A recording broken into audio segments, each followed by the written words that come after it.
You always talk about guys have to be ready. Your name might be called, and all of a sudden Marquis fills the box score. Vic steps up the way he does. Your score is 6 consecutive points at the start of the fourth quarter. What was it like to see guys like that seize their moment?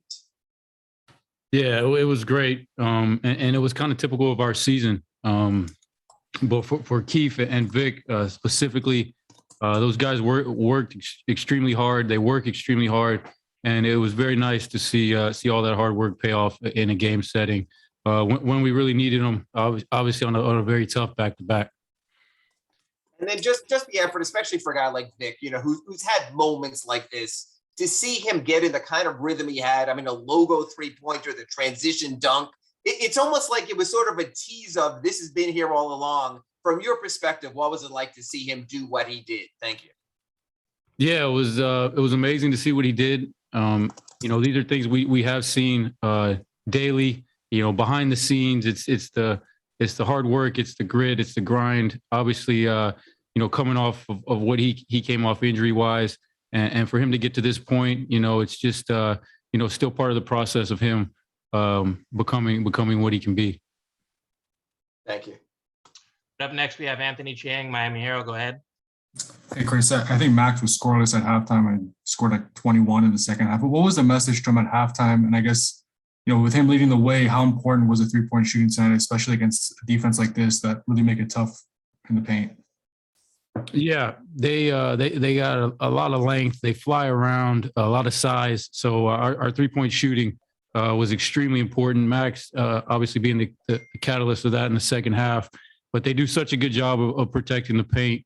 And, our drive and kick game was really, really good in the second half. And we needed, obviously, every one of those baskets.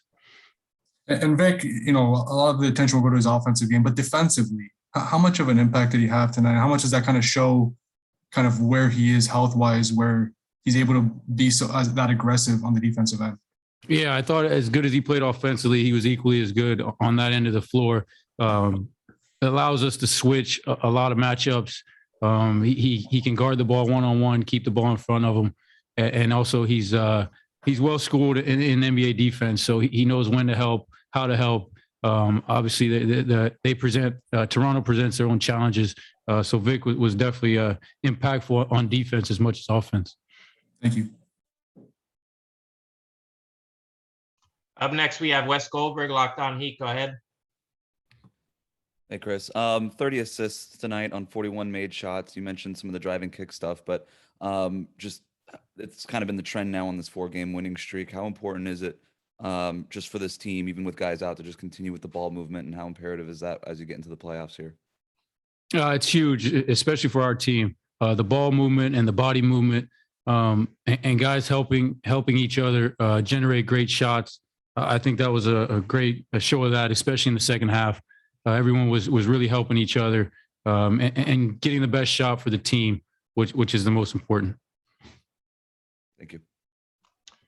All right, up next, we're going to bring back Ira Winderman. Go ahead. Chris, until tonight, every time Eric Spoelstra wasn't here, the Miami Heat didn't win the game. You finally got the breakthrough. What was it like for you, especially honestly after Brooklyn and the way that night went? How good did this feel for you to be able to walk off with the W? It feels great. Obviously moving over a chair for a game, there's a lot of pressure. Obviously with the Heat, we expect to win regardless of the circumstances. So it feels good just to get a win for the team, for the organization. Obviously, that's very important to me. Thanks, Chris. All right, and our last question on Zoom, we're going to go with Cooper Moorhead, Heat.com. Hey, Quinn, with the Heat, you guys have, you especially have been a part of a number of nights welcoming back franchise legends coming back to Miami. So what was it like sharing that for Kyle going up there? Oh, it was just amazing to be a part of. You can see the impact of a winner, the impact of a champion, and the impact he had on a lot of people and this city. I was super grateful just to be a part of it. Obviously, I have a great relationship with Kyle. But yeah, I think, greatness inspires greatness in so many ways. And it was just really cool to be a part of that night for Kyle. Appreciate it. Safe travels.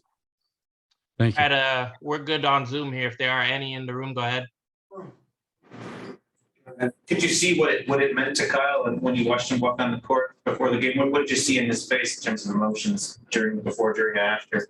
Yeah, he kept joking that he didn't want to cry. You know, I can only imagine the emotions that he was going through. You know, 9 years of this city, the wins, the ups, the downs, but the championship. I could tell he was definitely feeling a mixed range of emotions, and to be able to celebrate that with his kids. You know, I'm surprised he was able to reel him back in and play so well. Obviously, we need him. We needed him tonight as the quarterback of our team, and you know, but you know, what a cool night. Thank you. Anyone else? All right, Coach. Thank you. Thank you.